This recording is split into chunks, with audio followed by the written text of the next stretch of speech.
دوستوں، پرانے زمانے کی بات ہے۔ ایک دور دراز علاقے میں ایک غریب سی بڑھیا رہتی تھی۔ ایک دن وہ سیدھا شہر کے سلطان سلیمان خان کے دربار جا کر پہنچی۔ نہ کوئی جانتا تھا کہ یہ بڑھیا واقعی عام عورت ہے یا کوئی جادو جاننے والی۔ بڑھیا نے سلطان کے سامنے آ کر کہا، اے میرے آقا، میں ایک بے سہارا عورت ہوں۔ روزی کمانے کے لیے ریت دیکھتی ہوں اور ستاروں کا حال بتاتی ہوں، مگر لوگ مجھے جادوگرنی اور جھوٹی کہہ کر مارتے پیٹتے ہیں، حالانکہ میں ان سب باتوں سے پاک ہوں۔ آج میں تیری پناہ میں آئی ہوں، شاید تو میری فریاد سن لے۔ سلطان سلیمان خان کو یہ سن کر رحم آیا اور فوراً منادی کو حکم دیا کہ بازاروں میں اعلان کریں، جو کوئی اس بڑھیا کو ستائے گا اسے سخت سزا دی جائے گی۔ کچھ دنوں بعد وہی بڑھیا پھر دربار آئی اور دربان سے کہا کہ سلطان سے ملنا چاہتی ہے۔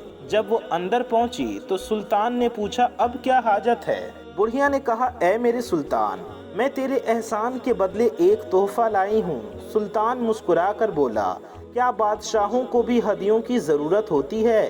مگر بڑھیا باضد رہی اور کہا، یہ تحفہ تجھے دنیا کے عقل مند ترین بادشاہوں میں بنا دے گا۔ یہ سن کر سلطان چونک گیا۔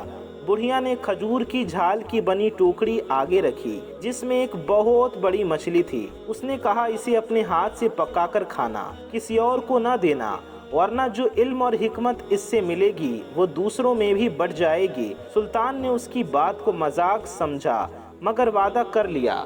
بڑھیا جاتے وقت پھر یاد دلا گئی، وصیت نہ بھولنا ورنہ نقصان اٹھاؤ گے۔ سلطان نے مچھلی دیکھی اور سوچا، اگر یہ بڑھیا سچ کہہ رہی ہے تو پھر اس نے اپنے خاص خادم غلام دین کو بلایا اور کہا، اسے پکا، مگر خبردار اگر اس میں سے کچھ کھایا تو تیرا سر قلم کر دوں گا۔ غلام دین حیران ہوا اور سوچا، یہ مچھلی پکوانے کے لیے شاہی باورچی کو کیوں نہیں دی گئی؟ مگر حکم تھا، اس لیے چپ چاپ کام کرنے لگا۔ جب مچھلی کو صاف کیا تو اس نے دیکھا کہ یہ عام مچھلیوں سے بالکل مختلف اور الگ ہے۔ جب تیل میں ڈالی تو خوشبو سارے باورچی خانے میں پھیل گئی۔ غلام دین اپنے آپ کو روک نہ سکا اور چھوٹی سی بوٹی توڑ کر چکھ لی۔ اچانک اس کے کانوں میں عجیب سی سرگوشیاں ہونے لگی۔ اس نے غور کیا تو ایک بلی کو مچھلی کے پاس بیٹھے دیکھا جو کہہ رہی تھی، واہ کیا خوشبو ہے، موقع ملا تو میں بھی اس مچھلی کا ذائقہ چکھوں گی۔ غلام دین گھبرا گیا، سوچا یہ کیسے ممکن ہے کہ بلی بات کرے، مگر پھر مسکرا دیا اور سمجھ گیا کہ مچھلی واقعی غیر معمولی ہے، یہ کوئی عام مچھلی نہیں ہے۔ اس نے اپنی غلطی چھپانے کے لیے مچھلی پر مسالے اور آٹے کی تہ لگا کر دوبارہ تل دیا تاکہ سلطان کو کچھ شک نہ ہو۔ جب کھانے کا وقت آیا تو سلطان سلیمان خان نے وہ مچھلی بڑے شوق سے کھائی اور کہا، غلام دین گھوڑے تیار کرو، آج ہم جنگل کی سیر کو نکلتے ہیں۔ دونوں اپنے گھوڑوں پر سوار ہو کر نکلے۔ جنگل پہنچے تو اچانک غلام دین نے سنا کہ اس کا گھوڑا دوسرے گھوڑے سے کہہ رہا ہے، کتنا اچھا لگ رہا ہے کھلی فضا میں دوڑنا۔ استبل میں قید ہو کر دل گھبرا گیا تھا۔ سلطان کے گھوڑے نے جواب دیا، سچ کہتے ہو، مگر افسوس ہم آزاد نہیں ہو سکتے۔ اگر میں ذرا سا بھی تیز دوڑتا تو یہ شخص زمین پر گر کر چکنا چور ہو جائے گا۔ یہ بات سن کر غلام دین زور سے ہنس پڑا۔ سلطان نے چونک کر پوچھا، کس بات پر ہنس رہا ہے؟ غلام دین نے جھجکتے ہوئے کہا، جہاں پناہ ایک پرانی بات یاد آ گئی تھی اس لیے ہنسی نکل گئی۔ لیکن سلطان کے دل میں شک بیٹھ گیا۔ وہ سوچنے لگا کہ کیا واقعی غلام دین گھوڑوں کی باتیں سمجھ گیا ہے؟ سلطان سلیمان خان کے دل میں شک بیٹھ گیا تھا کہ غلام دین نے یقیناً مچھلی میں سے کچھ کھایا ہے۔ وہ بار بار بڑھیا کی وصیت یاد کرتا اور دل ہی دل میں کرتا رہتا۔ جب دونوں واپس محل پہنچے تو سلطان نے غلام دین کو حکم دیا، کھانے کی تیاری کرو اور میرے قریب کھڑے ہو کر یہ پانی کا پیالہ تھامے رکھو جب تک میں نہ کھا لوں۔ غلام دین خاموشی سے حکم بجا لایا۔ اسی دوران دو پرندے محل کے ہال میں آ گھسے۔ ان میں سے ایک کی چونچ میں سنہری بال کی ایک لت تھی۔ وہ دوسرے پرندے سے بولا، یہ دیکھ، یہ بال اس راجکماری کا ہے، اس شہزادی کا ہے جس کے بال سونے جیسے ہیں۔ دوسرا پرندہ وہ لت چھیننے لگا مگر وہ ہاتھ سے چھوٹ کر زمین پر گری اور ایسی آواز نکلی جیسے کوئی سونے کا سکہ گرا ہو۔ غلام دین کے ہاتھ سے پانی کا پیالہ چھوٹ گیا، وہ ہڑبڑا کر پیچھے ہٹ گیا۔ سلطان نے تیز نگاہوں سے اسے گھورا اور کہا، اب نہ انکار کر سکتا ہے نہ بچ سکتا ہے، تو نے ضرور مچھلی کھائی ہے ورنہ پرندوں کی باتیں کیسے سمجھ سکتا ہے۔ غلام دین کانپتا ہوا زمین پر گر گیا، وہ ہاتھ جوڑ کر معافی مانگنے لگا، جہاں پناہ غلطی ہو گئی، شیطان نے بہکا دیا، مجھے معاف فرما دیجیے۔ مگر سلطان نے تلوار کھینچ لی، جیسے ہی وہ وار کرنے ہی والا تھا اس کی نظر زمین پر پڑی ہوئی سنہری لٹ پر جا ٹھہری۔ وہ رک گیا، چونک کر اسے اٹھایا اور روشنی کی طرف دیکھا، وہ بال سورج کی کرنوں کی طرح جگمگا رہا تھا۔ سلطان نے کہا، غلام دین، اگر سنہری لٹ کی مالک شہزادی کو ڈھونڈ لایا تو تیری جان بخش دوں گا ورنہ تیرا سر کاٹ کر مہر کے دروازے پر لٹکا دوں گا۔ غلام دین مجبوراً اٹھا۔ سلطان نے کچھ جادرہ اور اشرفی اسے دیے۔ غلام دین گھوڑے پر سوار ہوا اور سفر پر نکل کھڑا ہوا۔ وہ دن رات وادیوں، صحراؤں اور جنگلوں میں پھرتا رہا۔ کئی دن کی بھوک، پیاس اور تھکن نے اسے توڑ ڈالا۔ آخر ایک رات اس نے دل ہی دل میں توبہ کی اور کہا، اگر اس بار جان بچ گئی تو کبھی دوسروں کی چیز کو ہاتھ نہیں لگاؤں گا۔ اسی دوران اس نے دیکھا کہ ایک درخت کے نیچے آگ بھڑک رہی ہے۔ قریب جا کر دیکھا تو وہ آگ چیونٹیوں کے بڑے گھونسلے تک پہنچ رہی تھی۔ ہزاروں چیونٹیاں اپنی بچیوں کو بچانے کے لیے ادھر ادھر بھاگ رہی تھی۔ غلام دین فوراً گھوڑے سے اترا، ٹہنیاں ہٹائی اور مٹی ڈال کر آگ بجھا دی۔ چیونٹیاں خوشی سے شور مچانے لگی۔ کچھ لمحوں بعد چیونٹیوں کی ملکہ، چیونٹیوں کی رانی اس کے قریب آئی اور نہایت باریک آواز میں بولی، اے انسان، تیرا یہ احسان کبھی رائے گا نہیں جائے گا، یاد رکھنا، وقت پڑنے پر ہم تیری مدد کو آئیں گے۔ غلام دین حیرت زدہ رہ گیا کہ یہ کیسا انوکھا منظر ہے۔ پھر وہ چلتا چلتا سمندر کے کنارے جا پہنچا۔ وہاں تین مچھوارے بیٹھے تھے۔ انہوں نے پوچھا، او اجنبی، یہاں کیا کر رہا ہے؟ غلام دین نے جواب دیا، میں اس شہزادی کو ڈھونڈ رہا ہوں جس کے بال سونے جیسے ہیں، کیا تم نے کبھی اس کے بارے میں سنا ہے؟ وہ مچھوارے ایک دوسرے کو دیکھ کر مسکرائے اور کہا، ہاں، ہم تجھے اس کا پتہ بتاتے ہیں، ہماری کشتی پر آ بیٹھ، ہم تجھے اس تک پہنچا دیں گے۔ غلام دین خوشی خوشی کشتی میں سوار ہوا، مگر جیسے ہی کشتی سمندر کے بیچ پہنچی وہ مچھوارے اس پر ٹوٹ پڑے، اس کے پاس کی ساری رقم چھین لی اور اسے سمندر میں پھینک دیا۔ غلام دین ڈوبنے لگا۔ اس نے موت کو اپنے سامنے کھڑا پایا، مگر اسی وقت ایک لکڑی کا تختہ تیرتا ہوا ملا جسے پکڑ کر وہ بڑی مشکل سے دوبارہ کنارے پر پہنچ گیا۔ ہلکان ہو کر ریت پر بیٹھ گیا اور رونے لگا، یا اللہ، پہاڑوں، جنگلوں، دریاؤں سب کاٹ ڈالے مگر شہزادی کا پتہ نہ چلا، اب کیا کروں، کہاں جاؤں؟ ابھی وہ سوچ ہی رہا تھا کہ اچانک آسمان پر دو بڑے باز نمائے ہوئے، وہ آپس میں لڑنے لگے۔ غلام دین دوڑتا ہوا اس کے پاس پہنچا۔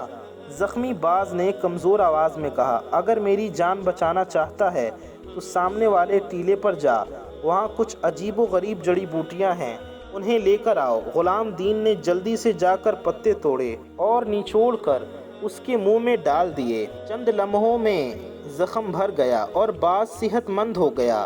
وہ باز غلام دین کو دیکھ کر بولا، اے انسان، تیرا دل نیک ہے، اس لیے رب نے تجھے میری مدد کے لیے بھیجا۔ اب بتا، تو اس ویرانے میں کیا تلاش کر رہا ہے؟ غلام دین نے پوری داستان سنائی۔ باز نے غور سے سنی اور کہا، وہ شہزادی سمندر کے پار نہیں بلکہ چاندی کے پہاڑ میں ہے، یہاں سے 2 دن کی مسافت پر، لیکن محتاط رہنا، اس پہاڑ کے ارد گرد خوفناک کیڑے مکوڑے رہتے ہیں۔ غلام دین نے اللہ کا شکر ادا کیا۔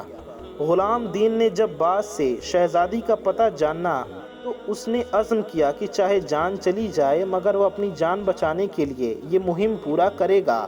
باز نے کہا، اگر تو واقعی شہزادی یاسمین کے دیدار کا خواہش مند ہے تو سن، میں تیرے اوپر سے پرواز کرتا رہوں گا تاکہ تجھے محفوظ راستہ دکھاتا جاؤں، مگر محتاط رہنا، ساودھان رہنا، یہ سفر آسان نہیں ہے۔ غلام دین نے باز کا شکریہ ادا کیا اور اس نے وہ باقی جڑی بوٹیاں بھی اپنے ساتھ باندھ لی جن سے باز کا زخم بھرا تھا۔ پھر وہ آگے بڑھا۔ باز فضا میں پرواز کرتا رہا، ہوا میں اڑتا رہا اور اسے دائیں بائیں کے خطروں سے بچاتا رہا، یہاں تک کہ غلام دین بغیر نقصان کے چاندی کے پہاڑ تک پہنچ گیا۔ پہاڑ کے دامن میں کھڑے ہو کر اس نے اوپر نگاہ ڈالی۔ بلند چوٹی پر ایک شاندار سلطنت تھی، چمکتی ہوئی دیواریں اور چمکتی ہوئی چھتیں، جیسے سورج کی کرنیں پہاڑ پر اتر آئی ہوں۔ جب اس نے لوگوں سے اس شہزادی کے بارے میں پوچھا تو سب نے اشارہ کیا کہ ایک ایسی عمارت کی طرف جس کے دروازے خالص چاندی کے تھے۔ غلام دین دربار میں داخل ہوا اور بادشاہ کے حضور پیش ہوا۔ جھک کر عرض کیا، جہاں پناہ میرے آقا سلطان سلیمان خان اپنی شادی کے لیے شہزادی یاسمین کا ہاتھ مانگتا ہے، میں اس کی طرف سے رشتہ لے کر آیا ہوں۔ میرے پاس شہزادی کے لیے نایاب تحفہ تھا، مگر بدقسمتی سے سفر میں لٹ گیا۔ بادشاہ نے اس کی بات سنی تو حیران ہوا کہ غلام دین کیسے ان خطرناک جنگل سے سلامت گزر آیا۔ وہ کہنے لگا، اب تک جو بھی یہاں آیا وہ ہمارے گرد رہنے والے دیو ہیکل کیڑے مکوڑوں نے اسے چیر پھاڑ دیا، مگر تو زندہ کیسے پہنچ گیا؟ یہ میرے لیے بھی حیرانی کی بات ہے۔ پھر بادشاہ نے سخت لہجے میں کہا، اگر تو واقعی اپنے بات میں سچا ہے اور میری بیٹی کا رشتہ چاہتا ہے تو پہلے ایک امتحان پاس کرنا ہوگا۔ جا اور 3 دن کے اندر جنگل سے سوز مرد کے پتھر ڈھونڈ کر لا، پھر انہیں سوراخ کر کے ایک ہار بنا۔ اگر کامیاب ہوا تو بات آگے بڑھے گی، ورنہ تیرا سر تیرے دھڑ سے الگ کر دیا جائے گا۔ غلام دین کے قدم لڑکھڑا گئے۔ اس نے سوچا، یہ کیسے ممکن ہے؟ اس جنگل میں زہریلے سانپ، بچھو اور بڑے بڑے حشرات ہیں، میں تو ایک مرد نہیں ڈھونڈ سکتا، 100 کہاں سے لاؤں گا؟ مگر مجبور ہو کر وہ جنگل کی طرف چل پڑا۔ شام تک ایک بھی مرد نہ ملا۔ دل شکستہ ہو کر وہ بیٹھنے ہی والا تھا کہ اچانک کسی باریک آواز نے پکارا، کیا تو وہی نوجوان نہیں جس نے ہمیں آگ سے بچایا تھا؟ غلام دین نے چونک کر دیکھا تو سامنے چیٹیوں کی رانی، چیٹیوں کی ملکہ اپنے لشکر کے ساتھ کھڑی تھی۔ اس نے غلام دین سے حال پوچھا۔ غلام دین نے ساری کہانی سنائی اور کہا، اب میں تباہ ہو گیا ہوں، نجمرد ہے نہ وقت، کل کے بعد تو میرا سر ہی قلم ہو جائے گا۔ چیٹیوں کی ملکہ مسکرائی اور بولی، فکر نہ کر، تیرا احسان ہم پر قرض ہے، تو آرام کر، ہم سب مل کے تیرے لیے اس مرد ڈھونڈ لاتے ہیں۔ پھر چیٹیوں کے جتھے ہر سمت دوڑ پڑے۔ جہاں کہیں اس مرد کا پتھر ملتا وہ فوراً اسے لا کر اپنی کارکن چیٹیوں کو دیتے، جو نہایت باریک ہنر سے انہیں سراغ کر دیتی۔ 2 دن کی محنت کے بعد تیسری صبح جب غلام دین واپس آیا تو اس کے سامنے اس مرد کا ایک نہایت حسین ہار رکھا ہوا تھا۔ وہ حیرت اور خوشی سے رو پڑا اور چیٹیوں کی ملکہ کا شکریہ ادا کیا۔ وہ ہار لے کر بادشاہ کے پاس گیا۔ بادشاہ نے جب دیکھا تو دم بخود رہ گیا۔ اس نے کہا، میں مانتا ہوں کہ تو واقعی غیر معمولی شخص ہے۔ یہ ہار نہ انسان بنا سکتا ہے نہ جن۔ میں نے یہ شرط صرف اس لیے رکھی تھی کہ جو بھی میری بیٹی یاسمین کا رشتہ مانگے اس کی عظمت اور قابلیت ثابت ہو جائے، اور آج تو نے یہ ثابت کر دکھایا۔ اسی رات بادشاہ نے شاندار دعوت رکھی۔ دربار میں امیر، وزیر، سردار اور شہزادے سب جمع ہوئے۔ جب سب بیٹھ گئے تو کمرہ روشن ہوا اور شہزادی یاسمین چاندی کے پردے کے پیچھے سے نمایاں ہوئیں۔ ان کے سنہرے بال جھلک رہے تھے جیسے سورج کی کرنیں بکھر رہی ہوں۔ غلام دین نے پہلی بار شہزادی کو دیکھا تو حیران رہ گیا۔ وہ اتنی حسین تھی کہ ہر دیکھنے والا حد سے زیادہ حیران رہ گیا۔ شہزادی بھی غلام دین کو دیکھ کر مسکرا دی۔ اس کے چہرے کی معصومیت اور بہادری نے اسے دل ہی دل میں بھا لیا۔ بادشاہ نے سب کے سامنے اعلان کیا، یہ نوجوان دور دراز ملک سے آیا ہے۔ اس نے وہ سب کارنامہ کر دکھایا جو کسی انسان نے نہ کیا نہ جن نے۔ اب یہ میری بیٹی یاسمین کے نکاح کے لائق ہے۔ پورے ہال میں تالیاں بجنے لگی۔ غلام دین کو جیسے نئی زندگی ملی، مگر شہزادی یاسمین کے دل میں یہ خیال بھی جاگجین ہو گیا، غلام دین صرف پیغام لانے والا ہے اور جس کے لیے یہ رشتہ لایا ہے وہ سلطان سلیمان خان ہے۔ اس خیال نے اس کے دل میں ایک عجب کشمکش پیدا کر دی۔ یاسمین بڑی غور سے غلام دین کی پوری کہانی سنتی رہی۔ اس کی آنکھوں میں حیرت اور دل میں محبت بڑھتی گئی۔ آخر کار اس نے نرمی سے کہا، غلام دین، تم کیوں نہ ہماری سلطنت میں ہی رہ جاؤ، ہم دونوں نکاح کر لیں اور یہی اپنی زندگی بسر کریں۔ غلام دین نے عاجزی سے جواب دیا، میں تو ایک خادم ہوں، شہزادوں اور بادشاہوں جیسے مقام میرے پاس کہاں؟ عالیہ یاسمین مسکرا کر بولی، اے غلام دین، انسان اپنی عمل سے پہچانا جاتا ہے، عہدے یا لباس سے نہیں۔ تمہارے اندر کی سچائی اور بہادری ہی تمہیں سب سے بڑا بناتی ہے۔ یہ سن کر غلام دین کا دل بھی پگھل گیا۔ وہ جانتا تھا کہ یاسمین کے دل میں اس کے لیے محبت جنم لے چکی ہے۔ جب قافلہ سلطنت کے قریب پہنچا تو یاسمین نے دھیمی آواز میں کہا، جان لو غلام دین کہ میرا دل صرف تمہارا ہے۔ اگرچہ تقدیر مجھے کسی اور کے ساتھ باندھے، میرا دل ہمیشہ تمہارے نام رہے گا۔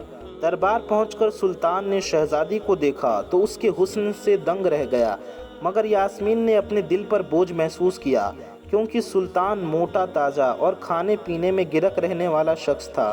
وہ تنہائی میں اپنے کمرے میں جا کر رونے لگی اور کھانے پینے سے انکار کر دیا۔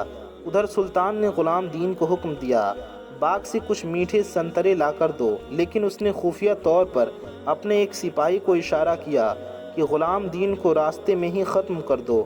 جب غلام دین باغ میں داخل ہوا تو سپاہی نے اچانک پیٹھ میں خنجر گھونپ دیا۔ غلام دین چیخ کر زمین پر گر پڑا۔ یاسمین نے محل کی بالکنی سے یہ منظر دیکھا تو دل دہل گیا۔ سپاہی وہاں سے بھاگ گیا۔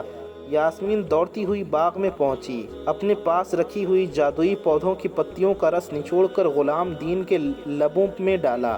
اللہ کے حکم سے غلام دین کی آنکھیں کھل گئی۔ وہ کرشماتی جڑی بوٹیوں کا کمال تھا اور زخم فوراً بھر گئے۔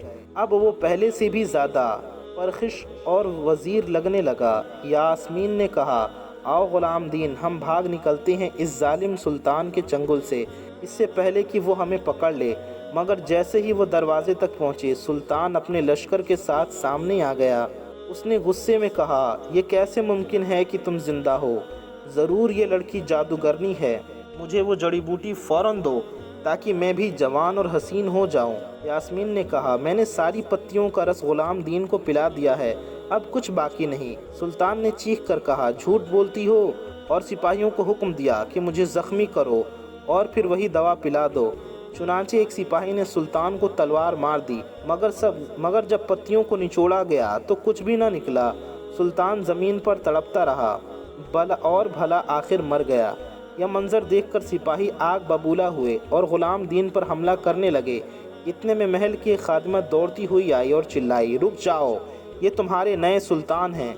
غلام دین دراصل سابق سلطان یعنی پچھلے سلطان کے چھوٹے بیٹے ہیں۔ ان کی والدہ محل کی باندی تھی، اس لیے پرانا سلطان نے ان کا وجود سب سے چھپا دیا تھا، مگر ان کے بازو پر وہی نشان ہے جو ہمارے سلطان کے بازو پر تھا۔ اب جب کہ پرانا سلطان مر گیا ہے اور کوئی وارث باقی نہیں ہے تو غلام دین ہی تمہارا اصلی سلطان ہے۔ یہ سن کر سپاہی جھک گئے اور ایک آواز میں بولے، زندہ باد ہمارے سلطان غلام دین۔ کچھ ہی دنوں بعد غلام دین کا نکاح یاسمین سے ہوا۔ دونوں کا رشتہ نہ صرف محبت پر قائم ہوا بلکہ انصاف اور عدل پر بھی۔ غلام دین کو اللہ نے کئی بیٹے اور بیٹیاں عطا فرمائی۔ ان کی نسل کی پہچان سب آنکھوں والے شہزادے اور شہزادیاں بنی۔ ان کے عہد میں رعایا خوشحال ہوئی، انصاف عام ہوا اور ہر طرف سکون، خوشیاں اور برکت پھیل گئی۔ یوں غلام دین اور شہزادی یاسمین کی کہانی خوشی اور کامیابی کے ساتھ مکمل ہوئی۔ میرے پیارے دوستوں، یہ پیاری سی کہانی آپ کو کیسی لگی ہمیں کامنٹ میں ضرور بتائیے اور اس ویڈیو کو شیئر ضرور کیجیے۔